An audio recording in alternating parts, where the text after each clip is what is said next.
Hello and welcome to Value Chain TV News Update. I am Adalbio Gwejofor with the news.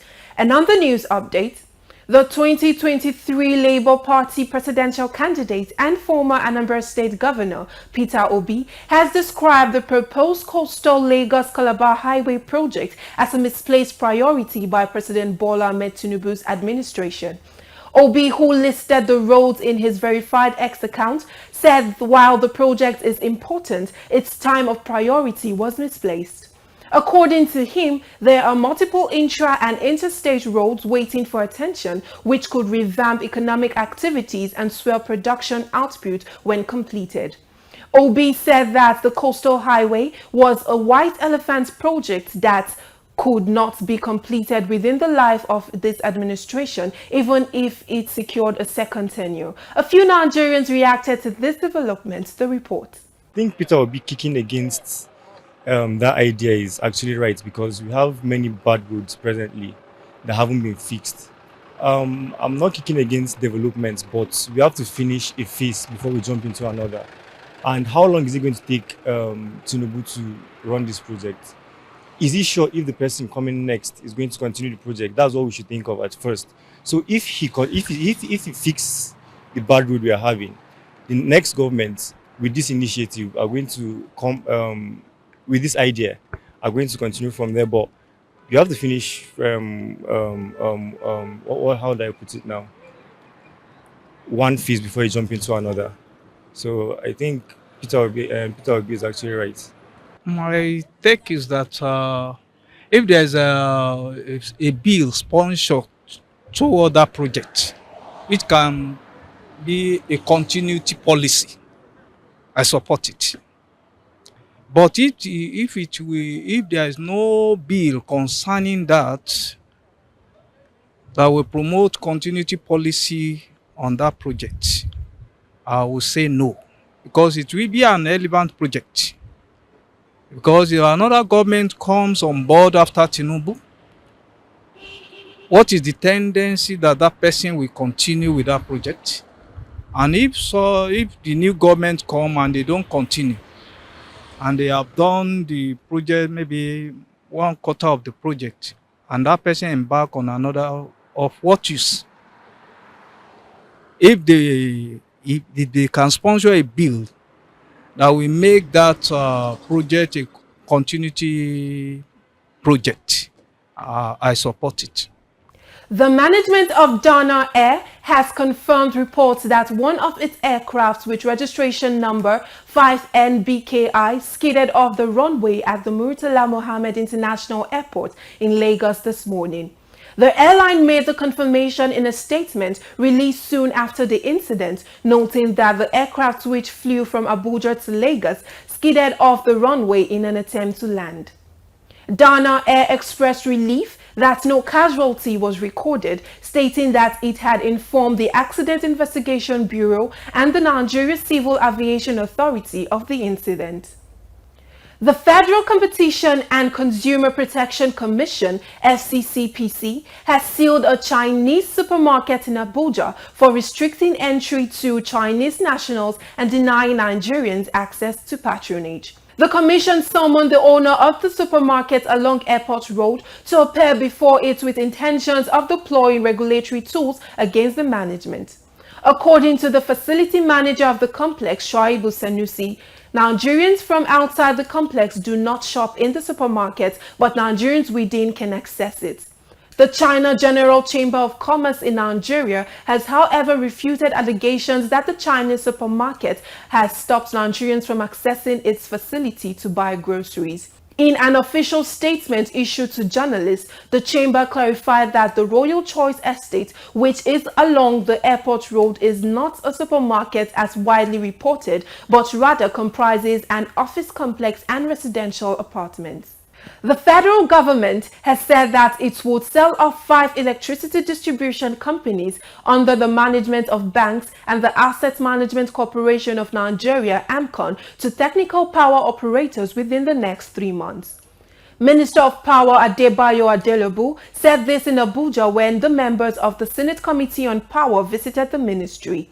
Adelabo noted that the discos are under the management of the banks and AMCON due to their debt burden, adding that the energy distribution assets are technical and as such require the management of technical experts. Value Chain TV asked some Nigerians their thoughts on this. I think is a good one in the right direction. Because before now, the discos we are not really seeing the impact as users, especially for AEDs in Abuja. We've not been enjoying power to its fullness. But selling it, I don't think that would be a better solution. Ours is just to see how we can make sure we are getting electricity. I can see before now they say they've migrated us and they've removed subsidy on electricity for some of the band that for band A, B, C, and D. But ever since they migrated us to either band B, C, or D, or A, as the case may be, the electricity supply in the country has been very worst. So I don't know. Maybe if selling it off to another people might bring a solution to constant electricity, then it will be a good one in the right direction. The best way to solve the problems of this light issue in this particular country today is for the government to put more effort and then to encourage the people that are in charge of the workers to monitor them very well so that everything will be all right. The managing director of the Transmission Company of Nigeria, TCN, Abdulaziz Sule, has urged the Senate Committee on Power to assist in raising funds for the completion of the over 120 projects intended to improve the transmission network in the country. The TCN boss made this call during the committee's visit to the company on an oversight function in Abuja. Sule, who urged the committee to also help in addressing the issue on right-of-way, also sought the committee's intervention to increase budgetary allocation, saying that the 2 billion naira allocation for the 2024 budget is not enough for its operations. The Central Bank of Nigeria, CBN, has adjusted the custom exchange rate for clearance of cargoes at the nation's seaports and airports from 1,238 naira per dollar to 1,150 naira per dollar. According to data on Nigeria's trade hub made available to Value Chain TV, the exchange rate has been adjusted by 7.1% or 88 naira from its last rate of 1,238 naira per dollar by the CBN. The reduction of the customs exchange rate is in response to the appreciation of the naira against the United States dollars in the official and parallel markets.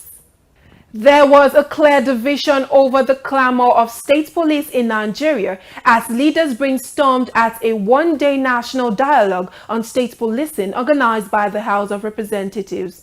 While the nation's former leaders Abdulsalami Abubakar and Goodluck Jonathan supported President Tinubu's position on the matter, the Inspector General of Police Kayode Egbetokun had a contrary opinion.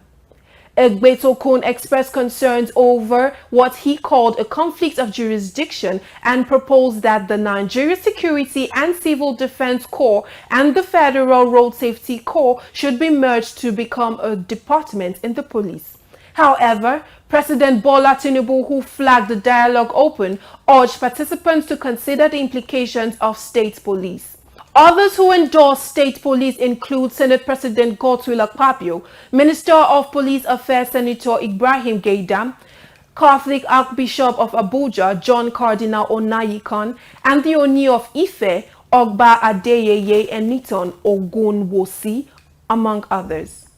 In this report, Value Chain TV spoke to some Nigerians on the contentious issue of state police. The report. Yeah, I think for state to have their own police is very significant because the state differ. We have 36 states, but in different capacity. If you can't compare Yobe State and Lagos State, you can compare Kano State and Gombe State. So the population we have determine the security we need. So in the federation, it is very rare for us to provide all the security, and there's need the security to touch ground now. We have to have someone from the world level that is watching. Criminals, they don't want surveillance, so we have to have people at the grassroots watching and mounting the pressure on those criminals. So I think state police is very significant. The only things we are always be caution about it is politics. Maybe the state governors, those who are in charge, they will use their own police to intimidate the political opponent and so on. But if you think beyond that, and if you think we are law abiders, if there's law, they can operate within the law. They can't operate outside the law. So if there's court, there is supervision. I think we have to have state police. Is very important. It's very significant for Nigerian security, for our well-being, for our development. Based on the question you just asked me, I think to me, it's not advisable, and I have my reasons. And one of the reasons is that you see, our state governors will misuse them for the purpose it was not meant for. Actually, if you ask me, I would say yes, state policing is okay, but one thing is that they will not be used for the purpose it is meant for. They will use it against their opponents or their oppositions. So as far as I'm concerned, it is not advisable, or Nigeria is not even ripe for state policy. And that's it on the news update. I am Adalbio Gwijifor. Thanks for staying with us.